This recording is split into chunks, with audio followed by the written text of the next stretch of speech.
Boa noite, graça e paz, meus irmãos. Gostaria, irmãos, de compartilhar uma palavra com os irmãos nessa noite, que se encontra em Romanos capítulo 8, versículo 33 e 34. Texto bem conhecido, que tem no título Canto de Vitória, Deus é por nós. O versículo 33 diz assim: Quem intentará acusação contra os escolhidos de Deus?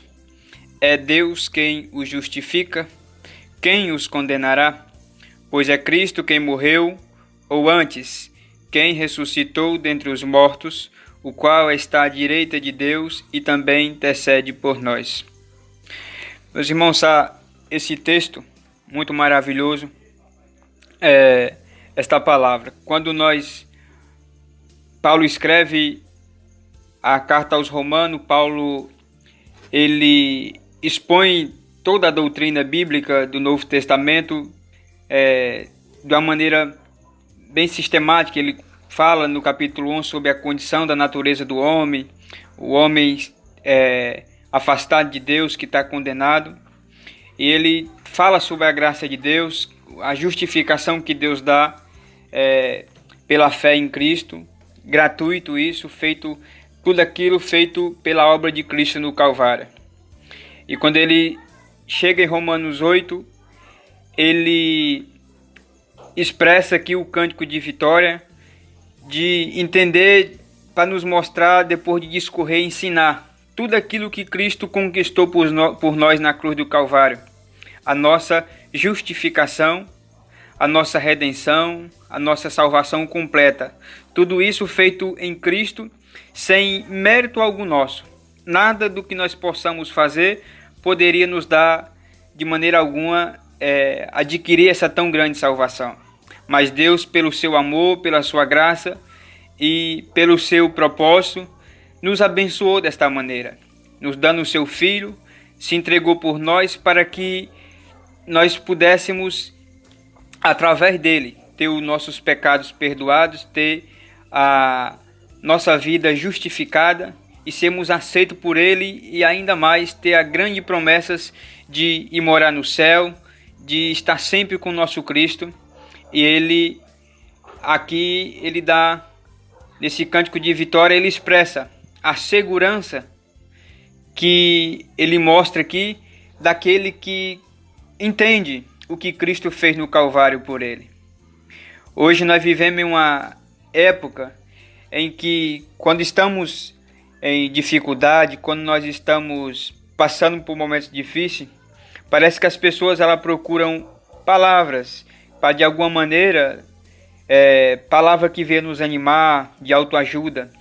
Mas a palavra de Deus diz que o que faz nós ser mais do que vencedor em todas as coisas, e Paulo está relacionando as dificuldades da vida, as coisas que nós passamos, é nós entender o que Cristo fez por nós no Calvário. Isso que nos dá segurança da nossa salvação, e é isso que nos dá força para nós prosseguir a cada dia. É olhando para as coisas que são do céu, olhando para as coisas que são de cima e não as da terra, como está escrito em Colossenses. Assim nós também, se nós olharmos para a palavra de Deus, olhar pelo o que Cristo fez por nós, nos momentos difíceis das nossas vidas, que todos nós havemos de passar, nós estaremos seguros em Cristo. Estaremos confiantes no que Ele fez por nós, na nossa tão grande salvação, que Ele garantiu pelo seu sangue e nos concedeu o seu Espírito para testificar no nosso coração que nós somos dele. E esse mesmo Espírito também que intercede por nós, e essa é a alegria de Paulo, essa é o seu regozijo em meio à tribulação, em meio à angústia, em meio às perseguições que ele sofria, ele poder expressar tão grande confiança da sua vida estar guardada em Deus, dele estar justificado em Cristo Jesus. Ser justificado em Cristo Jesus é para nós a nossa confiança, a nossa alegria, por sabermos que não precisamos de esforço próprio. Não há autojustificação para podermos ser aceitos em Cristo. Quantas das vezes, por falta de conhecimento, por falta de entender o que Cristo fez no Calvário em nossas vidas, nós começamos a adquirir meios, fazer algumas maneiras para que nós possamos, de alguma maneira, ser aceitos por Deus. Mas quando nós encontramos as bênçãos que Ele nos abençoou, o que Ele fez naquela cruz do Calvário, nós descansamos neles e não pedimos a Ele mais bênção, porque todas as bênçãos, a maior de todas, Ele já nos concedeu, que foi o tão grande plano da salvação em nossas vidas. Que os irmãos possam meditar nesta palavra, que ela possa ter falado ao seu coração, e que nesse momento eu quero orar por esta palavra com os irmãos. Meu Deus, em nome de Jesus, Senhor, obrigado, Senhor, por Tu nos ensinar a Tua palavra, por Tu ter, Senhor, abrido o nosso entendimento para entender a Tua palavra. Nem toda a vida conseguimos expressar aquilo que o Senhor tem nos ensinado, mas o mais importante é que o nosso coração está, Senhor, seguro em Ti, que temos a confiança, Senhor, que em meio às lutas, dificuldades, o Senhor, o Teu amor sempre está conosco, Senhor. Nunca, Senhor, o Senhor nos abandonará. Nunca, Senhor, podemos questionar, Senhor, a nossa salvação em Ti, porque ela está guardada em Ti, está segura. O Senhor nos deu o Teu Espírito Santo como garantia da nossa salvação, Senhor. Com Seu tão grande amor, nos ajuda a cada dia a compreender o que Tu fizeste por nós na cruz do Calvário. A entender, Senhor, qual é, Senhor, o nosso lugar. Qual é, Senhor, o grande privilégio, Senhor, que Tu nos deu a salvação. Nós reconhecer, Senhor, também o que nós, Senhor, não somos nada, Senhor, que nós não somos merecedor de nada, mas o Senhor nos justificou para que nós possamos, meu Pai, glorificar o Teu nome, pois como diz a Tua palavra, tudo provém de Ti, Senhor. E por isso, a glória é toda Tua, Senhor. A glória é toda, Senhor, da Tua obra na cruz do Calvário. Deus, obrigado, Senhor, pela vida dos irmãos. Obrigado, Senhor, pela vida de cada um do nosso pastor. Deus, obrigado, Senhor, pela Tua igreja, Senhor, que tem mostrado firmeza, Senhor, tem mostrado confiança em Ti, tem mostrado, Senhor, a cada dia, Senhor, está confiante na obra do Calvário, Senhor. Deus, em meio às lutas, dificuldades, nós Te pedimos, Senhor, também, que nós possamos perseverar, que o Senhor dê força a cada um, Senhor. E nós pedimos que o Senhor possa, Senhor, nos ajudar, Senhor, para que logo possamos junto de novo cultuar junto com nossos irmãos, para Te adorar junto, Senhor. Que a alegria, Senhor, do Teu povo, Senhor. Nós Te pedimos que seja feito, Senhor, a Tua vontade, em nome de Jesus. Amém.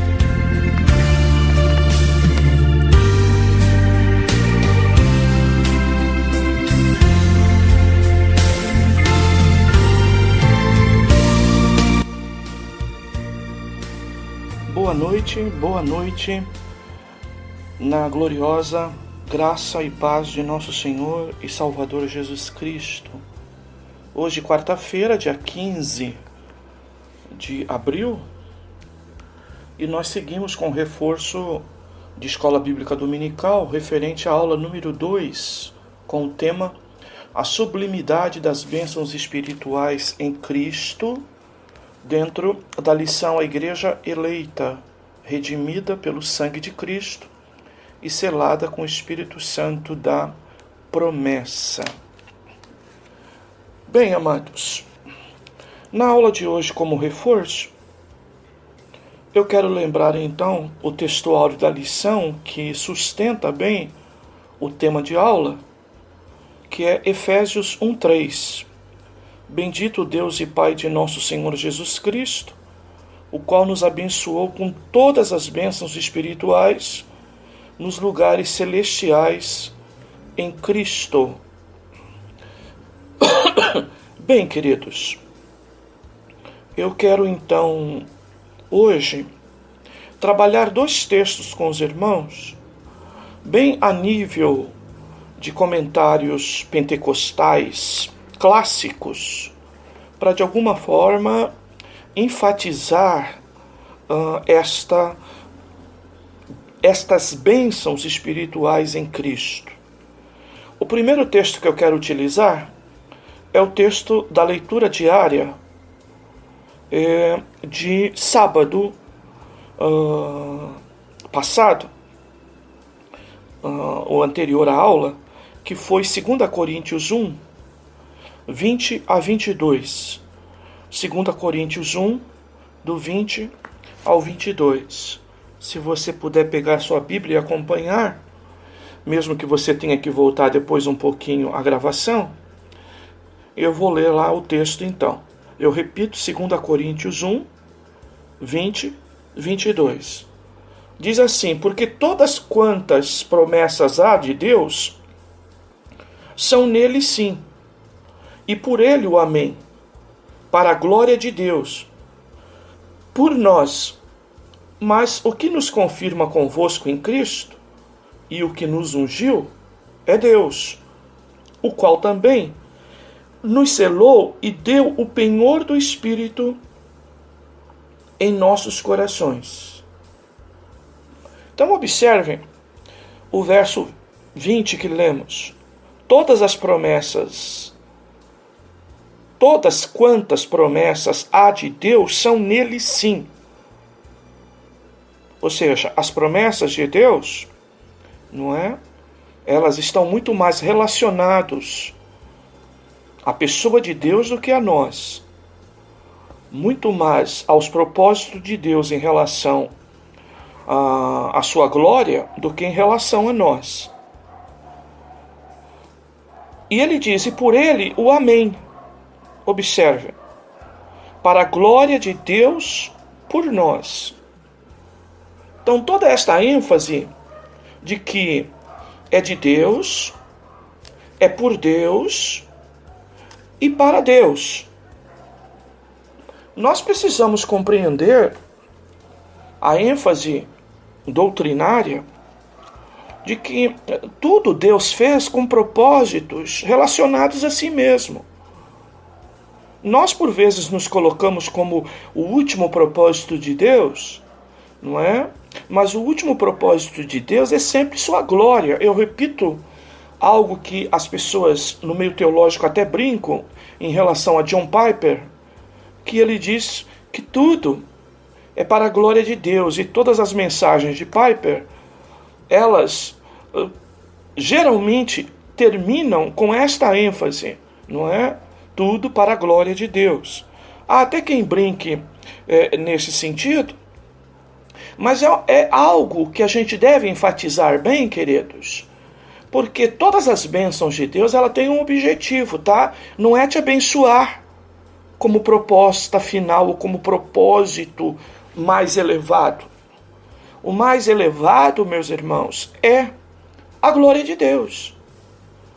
Então, nós, ao longo da nossa história, em nossos tempos arminianos remonstrantes, por vezes nós vimos o pregador sempre conduzindo a gente para um ponto de glória, não é?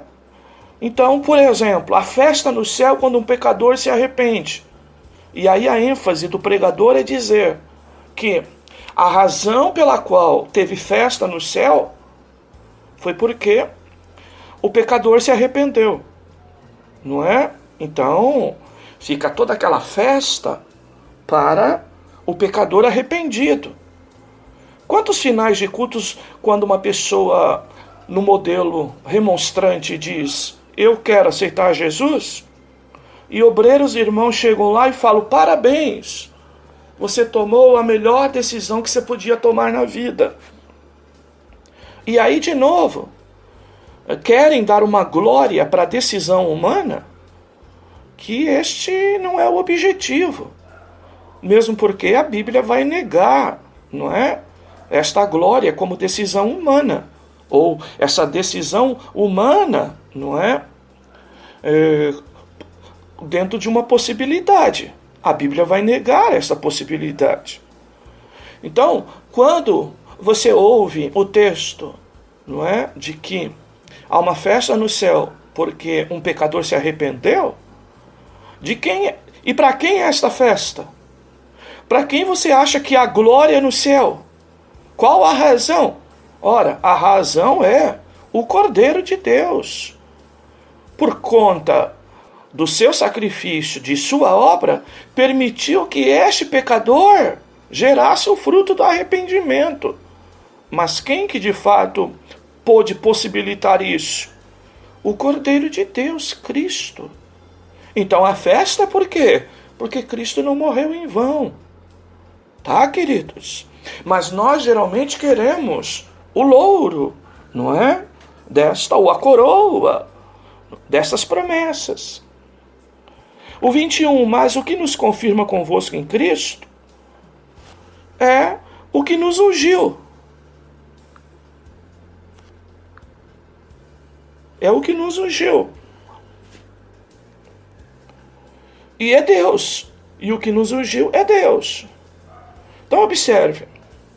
Quem nos confirma convosco em Cristo e o que nos ungiu é Deus. Tá, queridos? Toda a confirmação de nossa salvação é dele. Não é eu que persevero para poder confirmar a salvação. Mas é Deus que me salvou e que me persevera. Faz com que eu persevere até o fim. Tá? O qual também nos selou e deu o penhor do Espírito em nossos corações. Também nos selou e deu o penhor do Espírito em nossos corações. Então vou parafrasear o comentário da Bíblia Pentecostal, tá? Você pode pegar aí no rodapé de 2 Coríntios 1, 22, ou melhor, 1, 22, 2 Coríntios 1, 22, o que vai escrever o comentarista. Ele diz assim: Paulo esboça 4 aspectos da obra de Deus no crente, mediante o Espírito Santo. 1. O Espírito Santo firma o crente, o ajuda a perseverar na vida de fé. Não é que o ajuda, o leva a perseverar. Ele cita 1 Pedro 1,5. Concordamos? Sim, é o Espírito Santo que, não é, nos leva a perseverar. Então, o penhor do Espírito Santo, o selo, não é, ou o penhor, a garantia, não é, de nós perseverarmos, é o Espírito Santo estar em nós. Segundo, o Espírito Santo usa o crente para revesti-lo de poder para testemunhar e para realizar as obras de Cristo e para levar as pessoas a conhecer a verdade. Muito bem.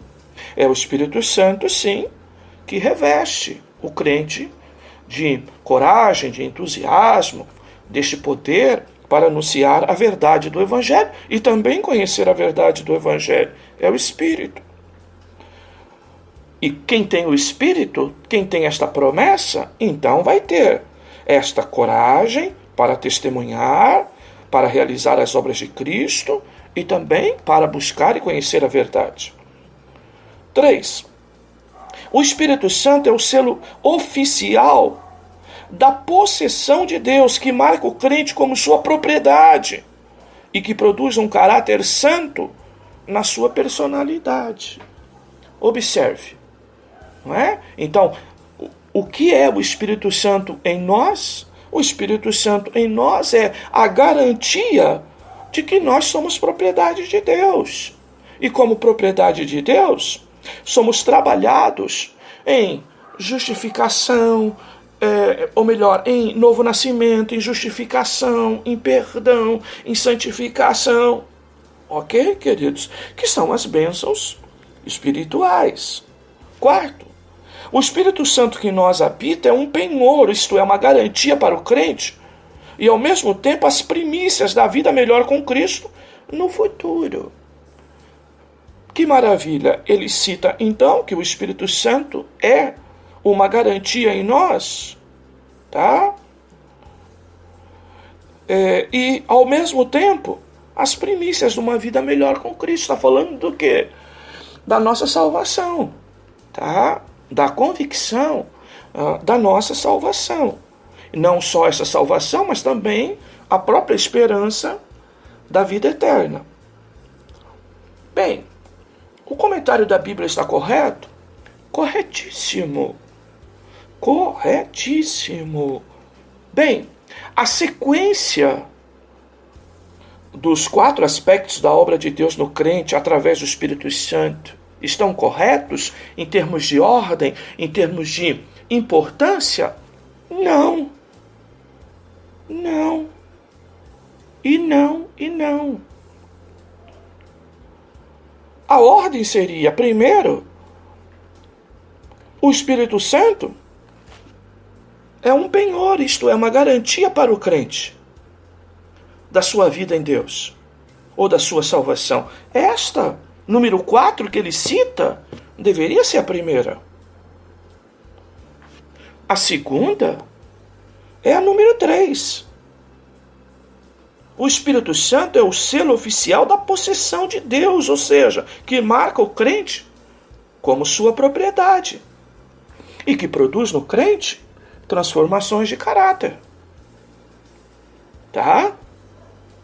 Depois o 3 é o 1 deles. O Espírito Santo afirma o crente, o ajuda a perseverar na fé. E por último, a número 2, revestir o crente para testemunhar do Evangelho, capacitando-o para conhecer a verdade, pregar a verdade, é óbvio que é o 4. Bem, eu não quero dar uma de adivinho, não é? Para conhecer os propósitos do escritor. Mas alencar esta ordem, por vezes, é a razão do que nós vemos em igrejas de modelo pentecostal. A pessoa dá muita importância para pregar, para o que prega, para ser obreiro, e acha que é mais importante ser obreiro, ser pastor, ser pregador, tá? Falar línguas estranhas, do que ser crente.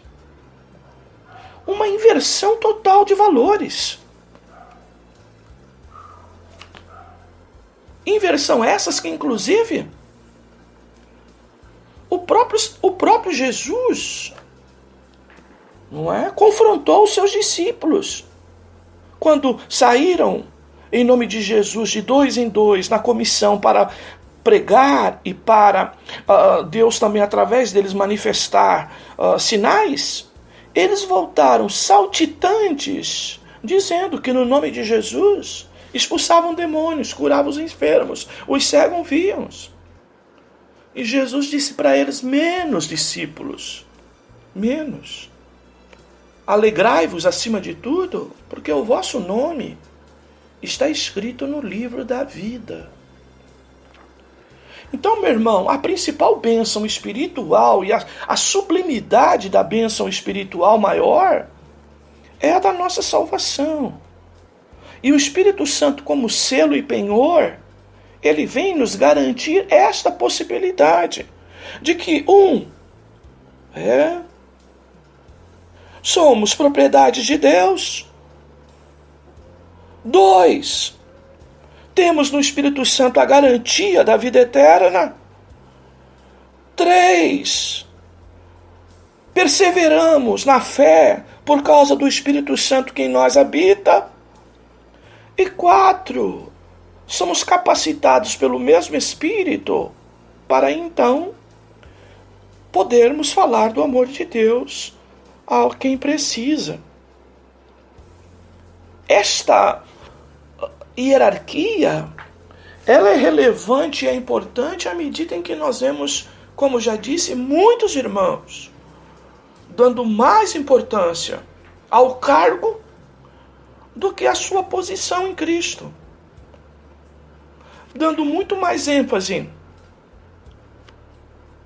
à sua, não é, posição, ao seu cargo e à sua posição na igreja, do que a sua condição de salvo. E isso precisa efetivamente estar no lugar certo, irmãos. Tá?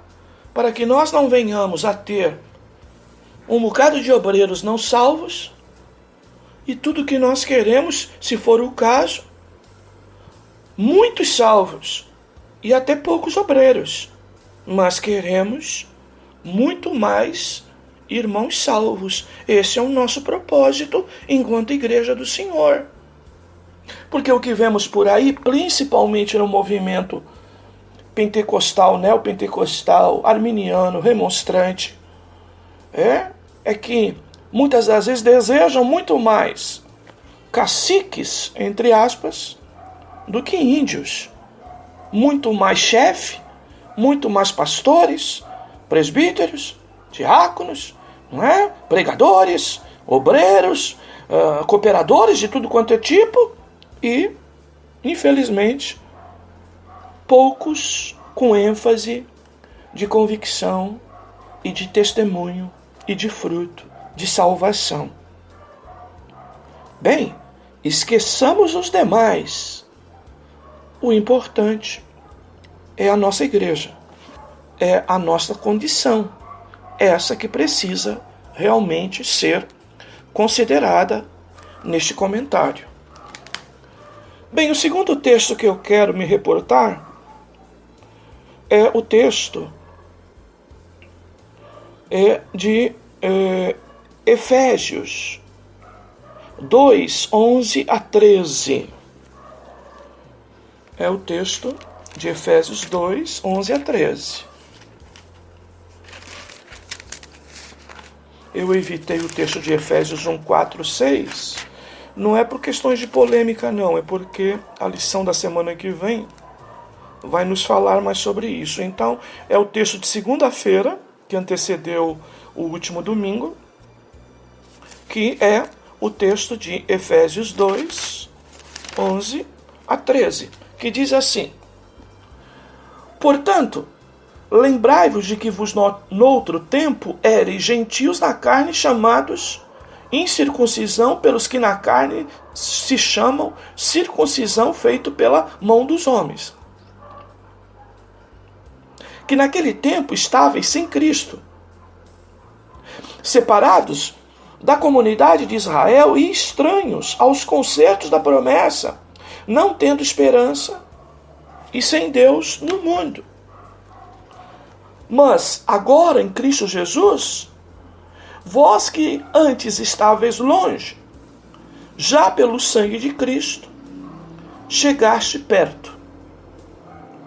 Bem, este texto é um texto fantástico e ele exatamente nos mostra um exercício, irmãos, um exercício da nossa nova posição em Cristo e de como essas bênçãos em Cristo chegou até nós. Primeira coisa que ele fala, ele está concluindo basicamente um dos assuntos, e o assunto que ele está concluindo é a salvação pela graça, de Efésios 2, 1 a 10. Nós estamos exatamente no Efésios 2, 11. E ele diz então, portanto, não é? A expressão de conclusão. Primeiro, lembrai-vos de que vós noutro tempo éreis. Então, uma das coisas que faz parte do nosso exercício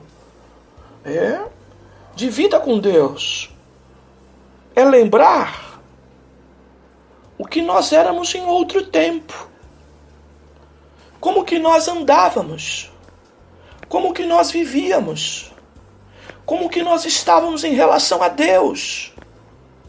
Isso, irmão, sob o ponto de vista pastoral, é importantíssimo que você, meu prezado irmão, seja levado a isso, a lembrar do que você foi um dia, tá? Lembrar que naquele tempo, que outrora, você inclusive estava sem Cristo, que você estava separado da comunhão com Deus, que você estava sem Deus vivendo neste mundo.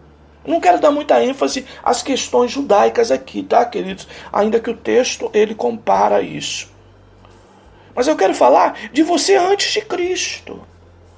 Como palavra pastoral hoje, eu quero que você avalie quem era você sem Cristo. O que era você antes, no outro tempo, quem era você. Tá, queridos? Você estava sem Cristo, separado da comunhão com Deus, estranho às alianças ou às promessas de Deus, ou seja, não tinha conhecimento dela, e você andava sem Deus no mundo. Esta é uma ênfase, irmãos, que quando nós passamos por dificuldades espirituais, quando nós colocamos até em dúvida a possibilidade de Deus estar conosco, quando a gente olha a nossa pequena fé, a nossa fragilidade, e nos dá até certos desesperos, meu irmão, a primeira coisa que você precisa lembrar é do que você era e quem você era antes desta revelação de salvação chegar até você. Nós só podemos realmente valorizar, por mais insignificantes que você se acha, por mais limitado e frágil que você esteja, você precisa reconhecer o que Deus fez contigo, lembrando por vezes da onde Ele te tirou, da onde você andava e como você estava.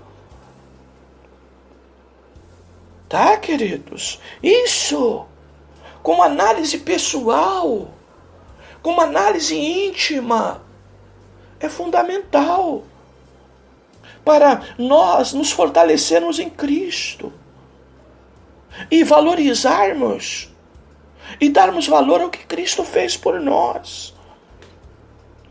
E aí, então, ele enfatiza no verso 13, tá?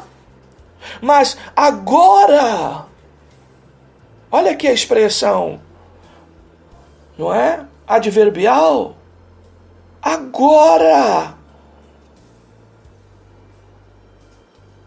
Tá? Ele faz uma comparação entre antes e agora, entre o antes e o depois, entre o outrora e o agora. Mas agora, em Cristo Jesus, ou seja, nele, você que estava longe, pelo sangue de Cristo, chegou perto. Aleluia. Chegaste perto. Então, esta é a ênfase, essa é uma das sublimidades das bênçãos espirituais em Cristo. É quando eu olho para trás e lembro de eu ainda sem Cristo, separado da comunhão com Deus e da própria igreja. Eu não tinha esperança. Eu desconhecia os conceitos e os concertos da promessa de salvação. Eu não tinha esperança. E eu vivia sem Deus no mundo. Esta era a minha condição. Por mais agora que eu me sinta fragilizado, pequeno, incapaz, impotente, medroso, eu preciso entender que agora, eu que estive tão longe, pelo sangue de Cristo, cheguei perto. Veja, eu não cheguei perto para ter o sangue de Cristo na minha vida, não. O sangue de Cristo que me levou a estar perto de Deus. Aleluia. Para usufruir de bênçãos sublimes que eu não tinha antes, mas que eu gozo agora. E o que eu gozo agora? De tudo aquilo que eu não tinha antes. O que significa essa palavra estar perto? Significa que eu estava longe e agora estou perto. O que significa essa palavra? Significa que agora eu, que era separado da comunidade de Deus, ou seja, da igreja, agora eu faço parte. Que eu era ignorante aos concertos da promessa de Deus, não é? Eu agora tenho conhecimento. Que antes eu não tinha esperança, mas agora eu tenho a esperança. que antes eu andava neste mundo sem Deus, mas agora eu ando com Ele. Aleluia! Esta é a sublimidade das bênçãos espirituais em Cristo. Meu irmão, você é um privilegiado por participar, através de Cristo, de todas essas bênçãos. Observe, essas bênçãos não têm conotações no campo material, no campo terreno. Essas bênçãos, elas são de ordem espiritual. Estar em Cristo, unidos à comunidade santa, ou à igreja do Senhor, com conhecimento das alianças, da promessa de Deus para nós com relação à vida eterna, tendo sim a esperança de estarmos fora de todo tipo de condenação e distantes da ira de Deus. E mais do que isso, viver a nossa fé aplicada e prática, não é? Andando neste mundo, usufruindo da presença de Deus, que nos capacita, que nos fortalece, que nos santifica, que nos ensina, que reitera que somos filhos de Deus, né? Que fortalece a nossa condição de propriedade dele. Meu irmão, que você reconheça em Cristo Jesus a sublimidade dessas bênçãos espirituais e que você valorize por ordem, não é, de grandeza, a partir da convicção de salvação, todos os demais benefícios e bênçãos decorrentes deste privilégio alcançado pela graça, pela misericórdia, que é estar nas regiões celestiais assentados em Cristo Jesus. Que Deus te abençoe, que Ele te fortaleça, para a glória do seu santo nome. Amém.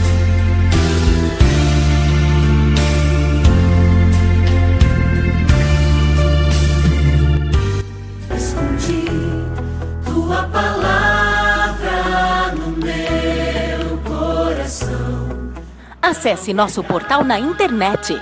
Notícias, devocionais, estudos bíblicos, vídeos, ministério, declaração de fé, pedidos. Fale conosco.